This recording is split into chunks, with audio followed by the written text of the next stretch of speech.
प्रिय विद्यार्थियों, नमस्कार। कल हमने बहुत सारे माइक्रोब्स यानी कि सूक्ष्म जीवों के बारे में पढ़ा और ये जानने का प्रयास किया कि उन्हें सूक्ष्म जीव क्यों कहते हैं और उनके मुख्य वर्ग क्या हैं। प्यारे बच्चों, आज हम थोड़ा और विचार करेंगे कि ये सूक्ष्म जीव जो हमें दिखाई नहीं देते, ये कहाँ पाए जाते हैं। तो कल हमने कुछ सूक्ष्म जीवों जैसे कि जीवाणु, शैवाल, प्रोटोजोआ, कवक, इनके बारे में पढ़ा था। इनमें से कुछ एक कोशिकीय हैं जैसे जीवाणु, कुछ शैवाल और प्रोटोजोआ, और कुछ बहुकोशिकीय हैं, मल्टीसेलुलर हैं जैसे शैवाल और कवक। अब ये कहाँ पाए जाते हैं तो हमने इनके बारे में थोड़ा सा कल पढ़ा भी था कि ये पोखरों से हमने सैंपल लिए थे, वहाँ से हमने इनको इकट्ठा किया था, तालाब से भी और मिट्टी से भी। परंतु ये जो सूक्ष्म जीव हैं ये हमारी धरती के अलग अलग भागों में और अलग अलग अवस्थाओं में, कंडीशंस में मिलते हैं, और इनके बारे में हम ये भी कह सकते हैं कि धरती का ऐसा कोई स्थान नहीं जहाँ पर ये मौजूद ना हो। लगभग हर जगह सूक्ष्म जीव उपस्थित रहते हैं। यहाँ भी लिखा है जैसे बर्फीली शीत से उष्ण स्रोतों तक हर प्रकार की परिस्थिति में ये जीवित रह सकते हैं। प्यारे बच्चों, कुछ ऐसे जीवाणु हैं जो 10 या 20 फीट की गहराई तक बर्फ के अंदर मौजूद होते हैं। कुछ थर्मस एक्वेटिकस जैसे जीवाणु ऐसे भी हैं जो 100 डिग्री से ऊपर तापमान में भी उष्ण स्रोतों में यानी कि गर्म पानी के स्रोतों में मौजूद रहते हैं। इसी तरह कुछ मरुस्थल में भी पाए जाते हैं और वहीं दलदल में भी मिथेनोजन बैक्टीरिया पाए जाते हैं। यानी कि हर एक कंडीशन में, हर एक एक्सट्रीम कंडीशन में, परावस्था में ये मौजूद होते हैं, बर्फ से लेकर के गर्म स्थानों तक और मरुस्थल से लेकर दलदल तक। इसी प्रकार ये सूक्ष्म जीव जंतुओं के शरीर के अंदर भी पाए जाते हैं। जैसे कल हमने पढ़ा मलेरिया का प्रोटोजोआ का कारक है, जो मलेरिया का कारक है जो प्लाज्मोडियम, वो हमारे शरीर में मौजूद होता है, तभी हमें मलेरिया करता है। अन्य जीवाणु भी हैं जो हमारे शरीर में मौजूद रहते हैं। इसी प्रकार ये जो जीव हैं ये सजीवों पर आश्रित रहते हैं। कुछ आश्रित रहते हैं और कुछ स्वतंत्र रूप से भी पाए जाते हैं। अमीबा अकेला रह सकता है, सूक्ष्म जीव है, आपने पढ़ा था प्रोटोजोआ। परंतु कुछ कवक और कुछ जीवाणु ऐसे हैं जो समूहों में कॉलोनीज बना करके बैक्टीरिया और फंगस रह सकते हैं। अब क्योंकि हम इस चैप्टर में पढ़ रहे थे कि माइक्रो ऑर्गेनिज्म आवर फ्रेंड और फॉय, तो हम यहाँ यही जानना चाहेंगे कि सूक्ष्म जीव हमें कैसे प्रभावित करते हैं। तो अगर सूक्ष्म जीवों की बात करें तो वो हमारे लिए लाभदायक भी हैं और कुछ हानिकारक यानी कि रोगों के कारक हैं, हमें हानि पहुंचाते हैं। तो जो लाभदायक हैं वो हमारे लिए मित्र की तरह व्यवहार करते हैं और जो हानिकारक हैं वो हमें रोग कर सकते हैं। हम पुराने जमाने से ही सूक्ष्म जीवों को मित्रता के रूप में यानी कि मित्रों के रूप में इस्तेमाल करते रहे हैं। आपको पता है कि जब पेड़ों की पत्तियां मिट्टी में गिरती हैं तो वो अपघटित होती हैं। यदि वो अपघटित ना हो तो क्या होगा? बहुत सारे पेड़ों की पत्तियां जब गिरेंगी धरती पर तो वो कचरे के ढेर में परिवर्तित हो जाएंगी। अगर वो अपघटित ना हुई तो उनसे खाद नहीं बनेगी। अवशिष्ट पदार्थ जो भी है हमारे आसपास, जो जंतुओं से, पेड़ों से हमें मिलता है, यदि वो अपघटित ना हो तो वो कचरे के रूप में इकट्ठा हो सकता है। और दूसरी बात कि अगर वो अपघटित नहीं होगा तो उनके अंदर जो लाभदायक मिनरल्स हैं, खनिज पदार्थ हैं जो पत्तियों के अंदर संचित हो गए हैं पौधे के जीवन काल के दौरान, वो वापस मिट्टी में नहीं मिल पाएंगे। इसी तरह जंतु भी अपघटित नहीं होंगे तो मृत शरीरों के ढेर लग जाएंगे हमारे आसपास। तो इतना बड़ा पर्यावरण में फायदा है इन जीवाणुओं का, क्योंकि ये जीवाणु ही हैं जो इन पादपों की पत्तियों को और जंतु के शरीरों को, मृत शरीरों को अपघटित करते हैं। यानी कि ये कार्बनिक अवशिष्ट, ऑर्गेनिक मैटर जो भी है, उनको अपघटित करके हानि रहित पदार्थ बना देते हैं। और मिट्टी की उर्वरता में भी वृद्धि करते हैं। यानी कि जो मिनरल्स मिलेंगे मिट्टी को, उससे उनकी उपजाऊ शक्ति बढ़ जाएगी। प्यारे बच्चों, हमारे घरों में भी हम सूक्ष्म जीवों का इस्तेमाल करते हैं।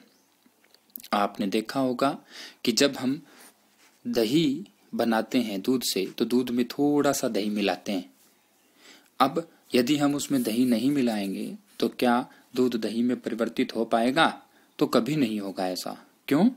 क्योंकि जो दही हम डालते हैं उसमें कुछ जीवाणु होते हैं जिनका जिक्र हमने कल भी किया था। कौन से? लैक्टोबैसिलस। कौन सा जीवाणु? लैक्टोबैसिलस, जो दूध को दही में परिवर्तित कर देता है। आपने देखा होगा कि यदि ज्यादा गर्म दूध है तो उसमें हम जब दही डालते हैं तो उसमें दही नहीं बन पाता है दूध का। क्यों? क्योंकि ज्यादा गर्म दूध में जो दही में उपस्थित जीवाणु हैं, जब वो डाले जाएंगे, यानी कि जब दही ज्यादा गर्म दूध में डाला जाएगा तो दही में उपस्थित लैक्टोबैसिलस, कौन सा? लैक्टोबैसिलस गर्म दूध की वजह से मर जाएगा या इनएक्टिव हो जाएगा, अक्रिय हो जाएगा। तो जिसकी वजह से वह दूध से दही में परिवर्तित नहीं कर पाएगा। इसलिए हम गुनगुने, यानी कि ना ज्यादा गर्म दूध होना चाहिए और ना ही ज्यादा ठंडा, उसमें हम लैक्टोबैसिलस यानी कि दही मिलाते हैं, जिससे लैक्टोबैसिलस क्रिया करके दूध को दही में परिवर्तित कर देते हैं। इसी प्रकार अन्य खाद्य पदार्थ भी हम इन जीवाणुओं की सहायता से बनाते हैं, जैसे पनीर, अचार, अनेक खाद्य पदार्थ। ऐसे ही सूजी, इडली, भटूरे, इनके अंदर हम दही डालते हैं। तो इनका संगठक, महत्वपूर्ण संगठक दही है जो हमें जीवाणुओं से मिलता है। यानी कि ये जो बैक्टीरिया है ये इन सब को बनाने में हमारी मदद करता है। इसने यहाँ एक उदाहरण भी दिया है, एक खाद्य पदार्थ जो आप ब्रेड या केक या पेस्ट्री जो खाते हैं, उन ब्रेड या पेस्ट्रीज में जो आटा रहता है वो काफी रवेदार होता है, काफी फुलफुला होता है, यानी कि उसमें काफी रंध्र होते हैं। अब नॉर्मल जो आटा है उसको गूंदने के बाद वो इतना ज्यादा मुलायम नहीं हो पाता। मैदे में ऐसा क्या होता है जिसकी वजह से वो इतना रवेदार या ब्रेड की तरह मुलायम हो जाता है? तो प्यारे बच्चों, यदि आपको यहाँ बताया जाए तो जब ब्रेड या पेस्ट्री या केक बनाने के लिए जो मैदा लेते हैं, उस मैदे के अंदर कुछ मात्रा में यीस्ट पाउडर मिलाया जाता है। यीस्ट क्या है? एक कवक है। यीस्ट क्या है? एक कवक है, यानी कि सूक्ष्म जीव है जो आटे के अंदर मिला करके उसको गूंद करके 2 या 3 घंटे के लिए हम छोड़ देते हैं। और यदि आप उसको 2 घंटे के बाद देखोगे तो मैदा जो है वो अपनी नॉर्मल सतह से थोड़ा फूला हुआ बन जाएगा। ऐसा क्यों होता है? इसका यदि कारण जानने का प्रयास करें तो यीस्ट जो हमने मिलाई, जो कवक मिलाई यीस्ट, वो यीस्ट क्या करती है? आटे के अंदर मौजूद जो शर्करा है उस शर्करा के साथ अभिक्रिया करके कार्बन डाइऑक्साइड गैस उत्पन्न करती है, उसको तोड़ करके। और वो कार्बन डाइऑक्साइड गैस जब बुलबुलों के रूप में आटे से या खमीर से या मैदे से बाहर निकलती है तो उसके आयतन को बढ़ा देती है, उसको मुलायम बना देती है। ये तो हो गए घरेलू इस्तेमाल, यानी कि 2 मुख्य प्रयोग हमने पढ़ लिए सूक्ष्म जीवों के लिए जहां वो हमारे लिए लाभदायक है। पहला हुआ कि हम आसपास जो कचरा है उसको अपघटित करने के लिए जीवाणु उस पर कार्य करते हैं, और दूसरा हुआ कि हमारे घरों में बहुत सारे ऐसे खाद्य पदार्थ हैं जिनको उत्पादित करने के लिए, जिनको प्रोड्यूस करने के लिए हमें जीवाणुओं की आवश्यकता या कवकों की आवश्यकता होती है। तीसरा उपयोग है वाणिज्यिक उपयोग, कमर्शियल उपयोग, यानी कि जिसमें हम इंडस्ट्रियल यूज कर सकते हैं, उद्योगों में जीवाणुओं का इस्तेमाल कर सकते हैं और हमारे लिए ये एक आर्थिक सहायता का काम करता है। प्यारे बच्चों, जो अल्कोहल है यानी कि जो शराब है, आसपास आपने देखा ही होगा कि जो शराब है, जो अल्कोहल है, या जो एसिटिक एसिड यानी कि जो सिरका है, एसिटिक एसिड का दूसरा नाम क्या है? सिरका। इन दोनों का इस्तेमाल हमारे घरों में होता है। कुछ लोग शराब का इस्तेमाल पीने के लिए करते हैं। तो ये जो औद्योगिक रूप से जो शराब बनती है या जो सिरका बनता है, उसमें काफी मात्रा में सूक्ष्म जीवों का उपयोग किया जाता है। शराब के लिए यही यीस्ट जो अभी हमने पढ़ी थी, इसी यीस्ट का इस्तेमाल किया जाता है शराब उत्पन्न करने के लिए, जिसमें गेहूं, चावल या फलों का जो रस है उसमें जो शर्करा होती है, उस शर्करा को ये यीस्ट, गेहूं, चावल और फलों की शर्करा को ये यीस्ट किस में बदल देती है? अल्कोहल में या शराब में। इसी तरह ये कह रहा है कि यदि आप, इस क्रियाकलाप में बता रहा है, यदि आप 2 या 3 चम्मच चीनी डाल करके 500 ml पानी के अंदर घोल करके उसमें पाउडर डाल देंगे और उसको एक थोड़े से गर्म स्थान पर ढक कर रख देंगे, हवा ना लगे उसको, यानी कि वायु की अनुपस्थिति में ऐसा किया जा सकता है, तो अब आप विलयन को सूंघेंगे तो उसमें अल्कोहल जैसी सुगंध आने लग जाएगी। ये जो प्रक्रिया है जिसमें शर्करा को अल्कोहल में बदला जाता है और अवायवीय अवस्था में, यानी कि जहां पर ऑक्सीजन ना हो, एनारोबिक अवस्था में, ये जो प्रक्रिया है, इस प्रक्रिया को हम कहते हैं किण्वन, यानी कि चीनी या शर्करा को अल्कोहल में परिवर्तित करने की प्रक्रिया किसका इस्तेमाल करके? यीस्ट का इस्तेमाल करके। इसे क्या कहते हैं? किण्वन या फर्मेंटेशन। तो आपको एक नया प्रश्न मिला, किण्वन या फर्मेंटेशन किसे कहते हैं? इस प्रक्रिया को सबसे पहले खोजा था लुई पाश्चर ने 1857 में, यानी कि जब 1857 की क्रांति हमारे यहाँ हुई थी, उसी दौरान कहीं लैब में लुई पाश्चर नाम के जो वैज्ञानिक हैं वो क्या कर रहे थे? किण्वन प्रक्रिया पर काम कर रहे थे। तो उन्होंने 1857 में किण्वन प्रक्रिया को खोजा और अल्कोहल बनाने की प्रक्रिया निकाली, लुई पाश्चर। उसके बाद तीसरा उपयोग हमें ये मिला कि सूक्ष्म जीवों का उपयोग हम इंडस्ट्रियल प्रोडक्ट बनाने के लिए, औद्योगिक रूप से समृद्ध उत्पाद बनाने के लिए या वाणिज्यिक उपयोग के लिए कर सकते हैं। चौथा उपयोग है औषधीय उपयोग। औषधि का मतलब होता है दवा, कि जब हम बीमार होते हैं तो हमें बहुत सारी दवाएं लेनी पड़ती हैं और उस दौरान जो दवाएं हैं उनमें आजकल जो मुख्य दवा है, जो ज्यादातर इन्फेक्शन के दौरान, संक्रमण के दौरान दी जाती हैं, वो है एंटीबायोटिक, जिनको हिंदी में आप कहते हैं प्रतिजैविक। ये एंटीबायोटिक भी सूक्ष्म जीवों के द्वारा पैदा की जाती हैं। आजकल बाजार में उपलब्ध जितनी भी एंटीबायोटिक्स हैं उनमें मुख्य हैं स्ट्रेप्टोमाइसिन, टेट्रासाइक्लिन, एरिथ्रोमाइसिन जो खासकर गले के लिए इस्तेमाल की जाती है, ऐसे ही अमोक्सिसिलिन जो नॉर्मल साधारण रूप से इस्तेमाल की जाती है एंटीबायोटिक के तौर पर, अमीकासिन, ऐसे बहुत सारी एंटीबायोटिक्स हैं जो हमारे यहाँ मौजूद हैं। ऐसे ही एक पुरानी एंटीबायोटिक जिसका नाम है पेनिसिलिन।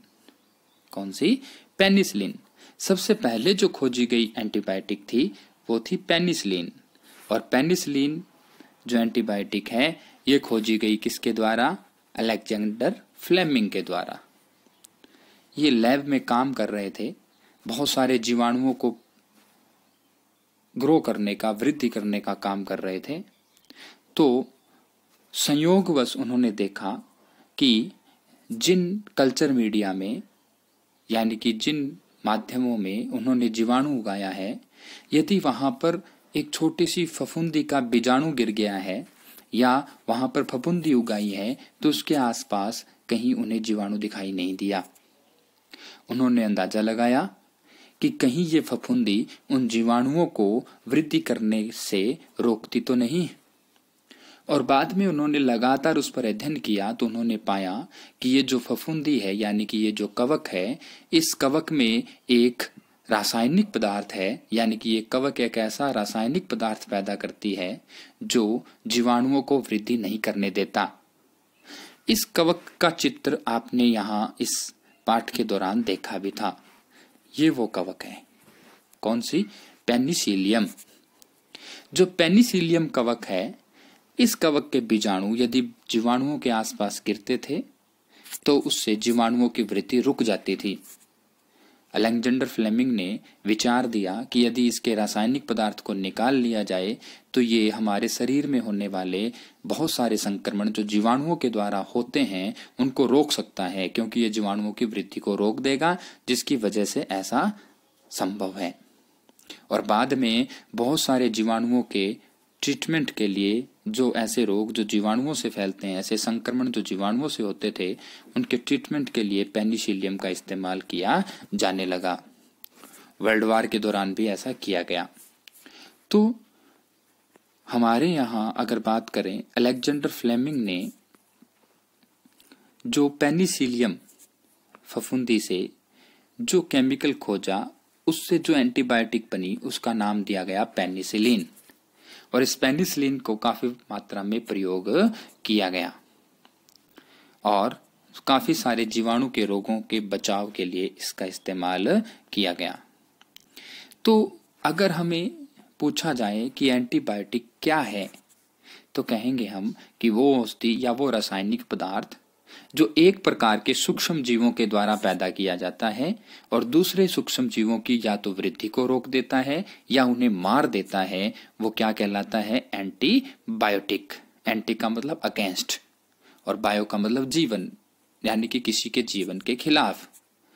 यहाँ एक फायदा है कि ये जो कवक जो पैदा करती है एंटीबायोटिक, ये जीवाणुओं को तो मार देता है परंतु हमारी कोशिकाओं पर कोई असर इनका नहीं होता। इसलिए हम इन्हें औषधि के रूप में इस्तेमाल कर सकते हैं।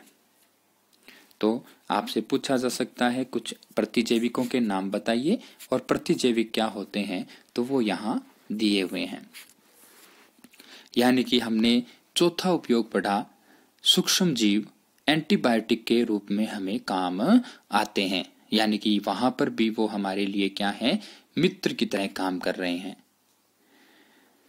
लिखता है कि कुछ पशु आहार या जो मुर्गियों के लिए जो आहार होता है उसमें भी एंटीबायोटिक मिलाए जाते हैं ताकि पशुओं में सूक्ष्म जीवों के द्वारा रोग ना हो, उनके रोगों पर नियंत्रण किया जा सके। अब जब भी हम प्रतिजैविकों की बात करें तो हमें ये खास बात ध्यान में रखनी है कि जब भी डॉक्टर हमें प्रतिजैविक यानी कि एंटीबायोटिक देता है तो हमें उसका कोर्स पूरा करना चाहिए। यानी कि जितनी उसने दवा दी है, 3 दिन या 5 दिन का कोर्स दिया है, तो हमें उसको पूरा करना चाहिए। अगर हम ऐसा नहीं करेंगे तो क्या होगा कि अगली बार जब हम उस एंटीबायोटिक का इस्तेमाल करेंगे तो वो पूरी तरह से हमारे शरीर पर काम नहीं करेगी। यानी कि जितनी उसकी आवश्यकता होगी तो वह उतना प्रभावी नहीं हो पाएगी। और इसके अलावा यदि हम अनावश्यक रूप से एंटीबायोटिक की हमारे शरीर में जरूरत ना हो तो भी अगर एंटीबायोटिक का इस्तेमाल करते हैं तो हमारे शरीर में जो उपयोगी जीवाणु हैं, जो हमारे लिए फायदेमंद हैं, उनको भी नष्ट कर देती है। इसका मतलब हुआ कि हमें अनावश्यक रूप से एंटीबायोटिक नहीं लेनी चाहिए। तीसरी बात जानने वाली ये है कि सर्दी या जुकाम जो वायरस के द्वारा होता है उन पर एंटीबायोटिक काम नहीं करती, क्योंकि एंटीबायोटिक केवल जीवाणुओं पर कार्य करती है। तो हम सर्दी जुकाम के दौरान जो एंटीबायोटिक लेते हैं वो हमारे शरीर में जीवाणुओं का संक्रमण रोकने के लिए होती हैं कि कोई जीवाणु का संक्रमण ना हो। तो यहाँ हमने मुख्य 4 उपयोग पढ़ लिए।